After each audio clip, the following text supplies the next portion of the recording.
everyone was just a saying until one summer, everything changed. Welcome to the Special Education Inner Circle podcast. I'm your host, Catherine Witcher, and today I have with me Jackie with Be Kind to Everyone. Jackie, thank you for being here today. Thank you for having me. I'm excited to join. Oh, this is going to be such a fantastic conversation. But let's get started with, how did you end up at an IEP table? Probably like most moms, it was never somewhere I thought I was going to be. But I am the mom to Jordyn. Jordyn is 20 and she has autism. So we have been on this journey a really long time. She was diagnosed at 2.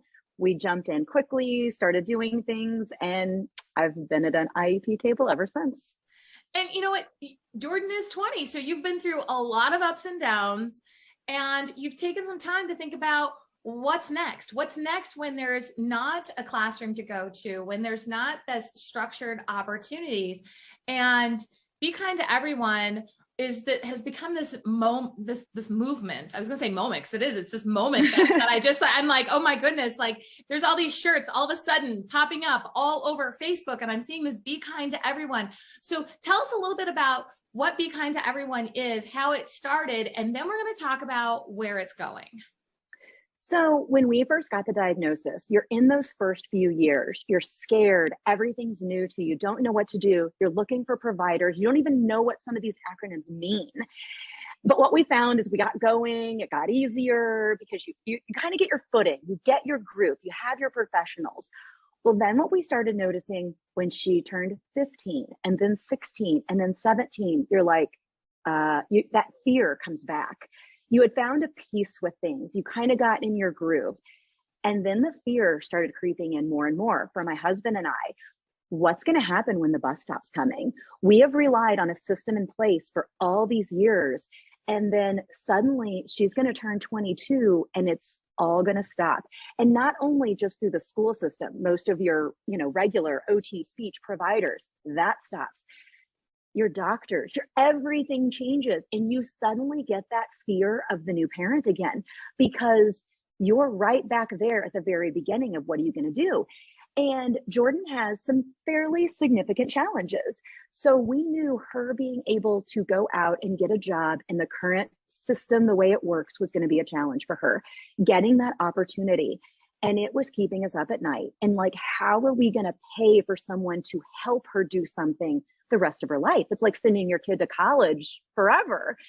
But we wanted more for her than just sitting and watching YouTube all day. We knew she could do that. She wasn't going to cause us any problems, but we wanted more for us. And so we just finally decided, we could spend forever worrying about what's not available, but let's shift and let's try to create something. And so one summer, 3.5 years ago, we got this idea, let's create something. And honestly, our goal that summer was to sell 40 shirts.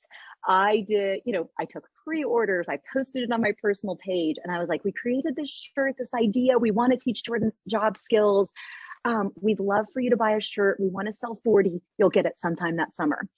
And it instantly took off, and we were like, whoa, we didn't even know if we'd be able to teach Jordyn how to roll and package one shirt. We thought that would take all summer if she could even accomplish that on her own. So that's how it started. We thought if we tried that summer, each summer we could try a new idea so we could hopefully be ready for when she aged out of the school system. We just had no idea we would hit a home run out of the park the very first time. But it started as this small dream to fix a problem that we didn't see out there, a solution for, and it just took off. Yeah. So, I'm wearing my Be Kind to Everyone t-shirt for those who are listening and not watching this. I think just about everybody I know, they have a t-shirt. That's what happens in our disability community, right? We just, we talk about all the good things, and Be Kind to Everyone is one of those good things. So you didn't stop here though. You're just like, it wasn't like, okay, we hit a home run.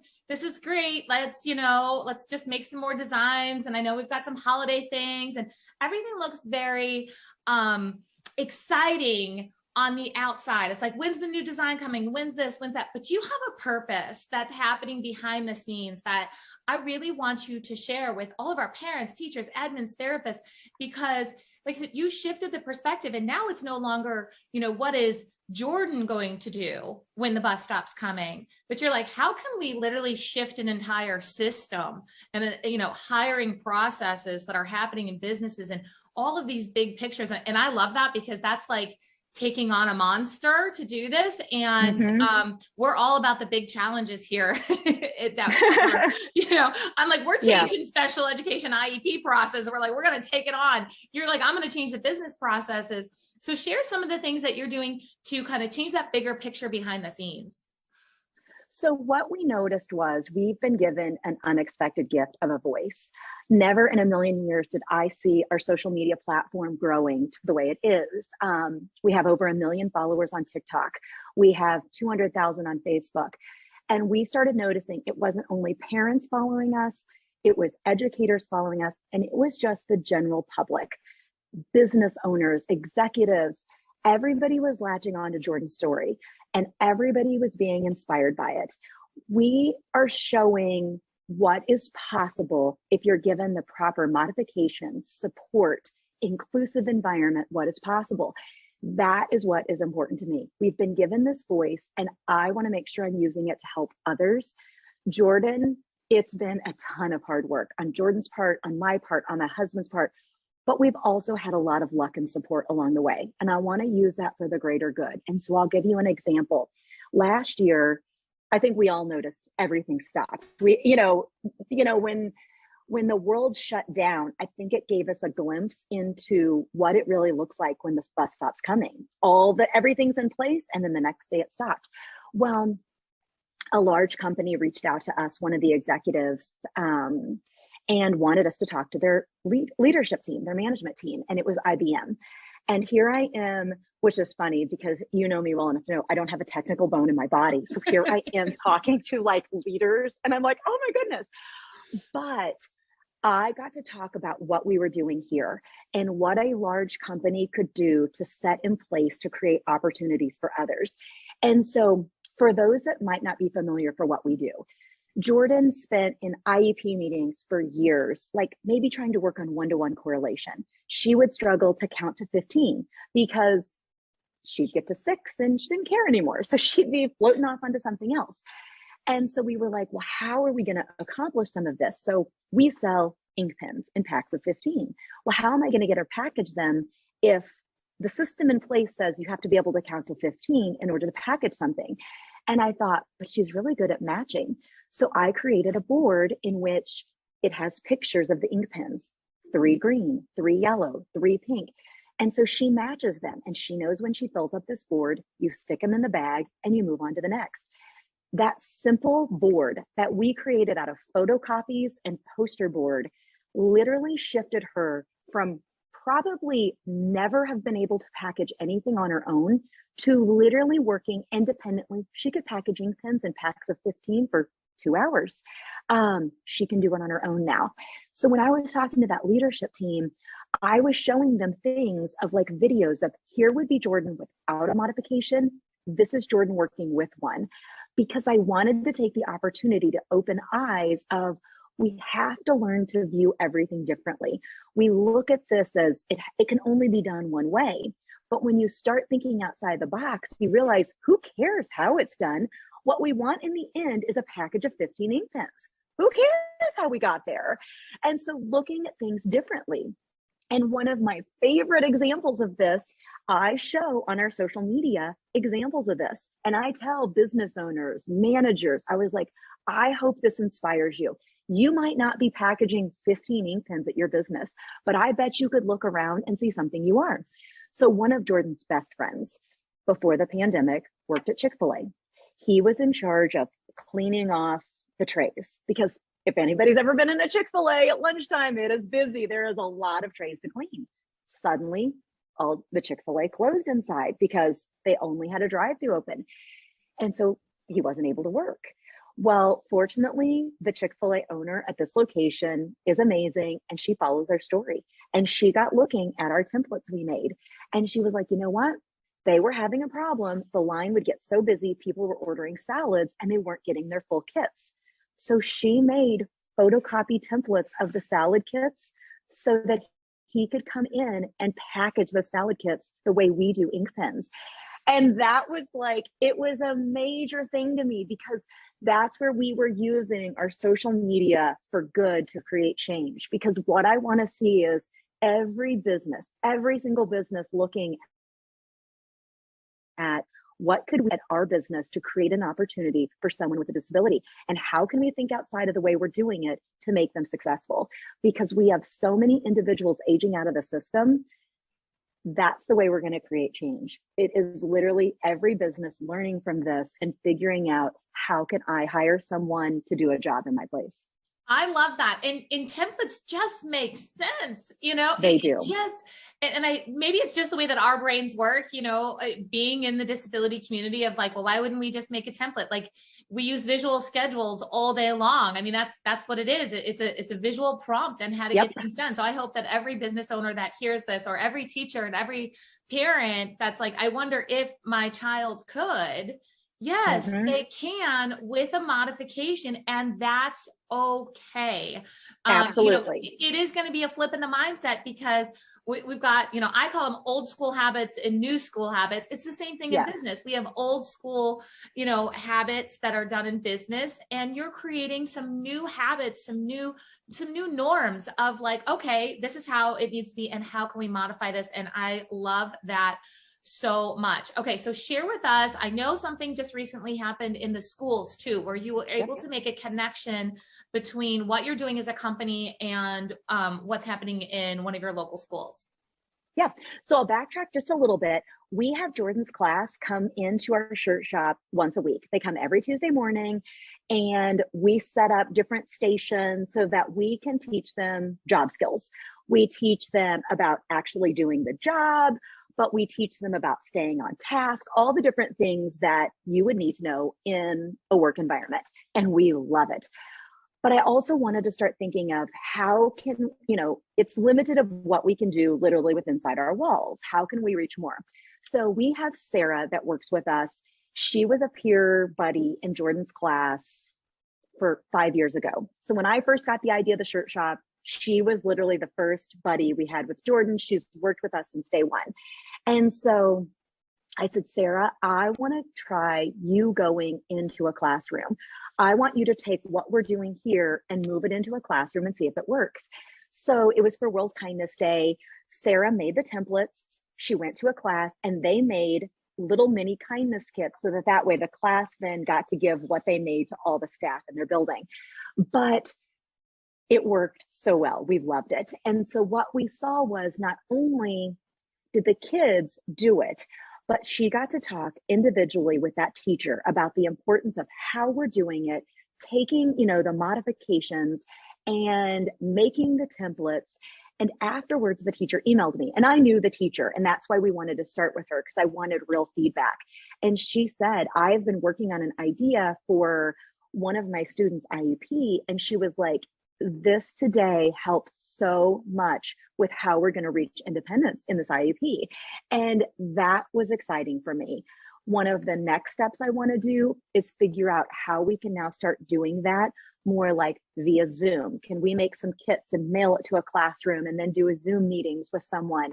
But I want to not only help the student, but I want to help shift teacher mindsets. Like, sometimes we just get into our ruts. I know I do as a parent, and I think we all do. And sometimes all you need to do is see this other idea way of doing it, and it starts getting your mind racing. More than anything, it starts getting your mind excited. And that is what I hear from so many teachers that follow our page, is they're getting ideas from what we're doing. And that is incredible, because I have gotten so many ideas over the years from educators. So for me to put those in place, and then for others to be able to learn from me, that's how we're really going to make bigger change, versus just the individuals I can touch one-on-one in this shirt shop. If we can start getting ideas and getting those teacher brains rolling, and parents, that's how we're going to really create the shift that needs to be to create more opportunities for everyone. It's so very important. I have a personal experience that just happened this week where my brother got hired at Panera, and that's because the manager knew how to modify the interview process. And kind of the mind-blowing part of it was my mom was in the building, but yet the manager never asked for my mom's help. And for those of you that don't know, my brother's 44 with Down syndrome, and he does not have the best verbal skills. In fact, that's one of his weaknesses.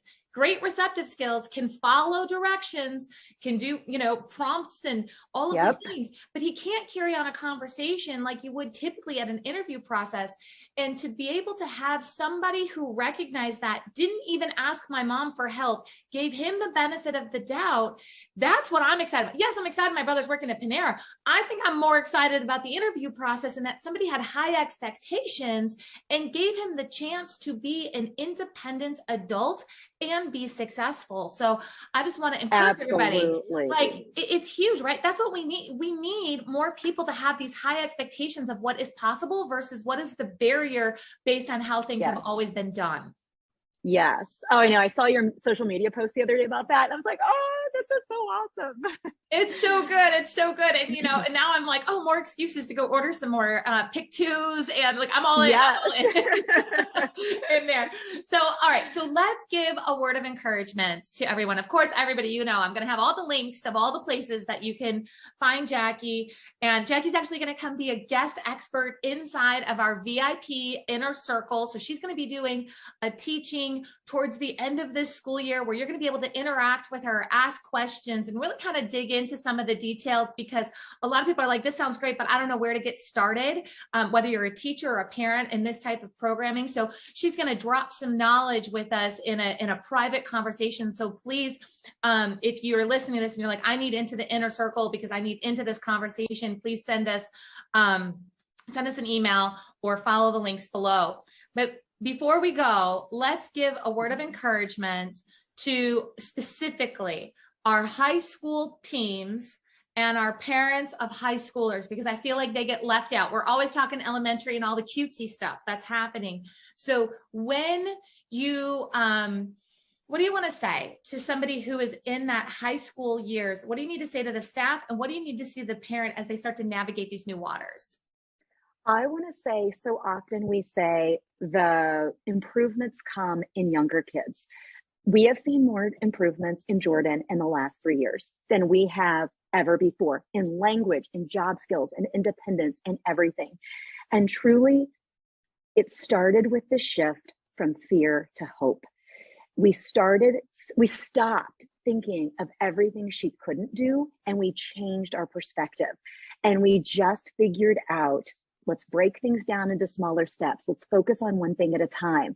But when we shifted from fear to hope and we started creating our own opportunities, that might be in your house. It might be getting your child to unload the dishwasher successfully, starting with the spoons, but get them doing something independently. Because even if that's not a job, when your child ages out of school, if they can start doing a lot of things around the house, I promise you, you'll feel good about that. But we've got to empower our kids, and we've got to start small and celebrate those successes. We learned with Jordyn, everywhere she goes now, people acknowledges the great things she does. That just builds her up more, her pride, her self-esteem. And if Jordyn has been able to do this, so can others. Jordyn has a lot of struggles. It is not just this super high functioning kid. She has a lot of struggles, but she is now working independently. And look for modifications, look for different ways of doing it, and create your inner circle, create your team around her of people that believe in her, and be one of those people. But I just feel like we have started seeing the sky can be the limit. These kids can become adults, they can be successful, they can be as independent within their ability. But if you would have told us 4 years ago Jordyn could work independently, that would have been a huge stretch for us. And we are now seeing it every day, and it's incredible. I love that. All right, everybody, that's your homework. I'm a teacher by nature. I got to give you some homework. Your homework is to work on that mindset to flip from fear to hope. And I want you to keep in mind, I love that you broke it down. She has made more progress in the last 3 years than you had seen. And it was the momentum. She has the momentum. Yes. And I love that, because I think for so so many parents have heard like, well, your child is maxed out. We're not going to reach that next milestone, but that simply doesn't have to be true. Jackie, thank you for sharing those truths, sharing the journey, bringing the hope. And I cannot wait to continue the conversation. So thank you for being here today. Thank you so much. I appreciate the opportunity. I love everything you're doing. So thank you for giving me this morning. All right, everyone. We'll talk to you next time.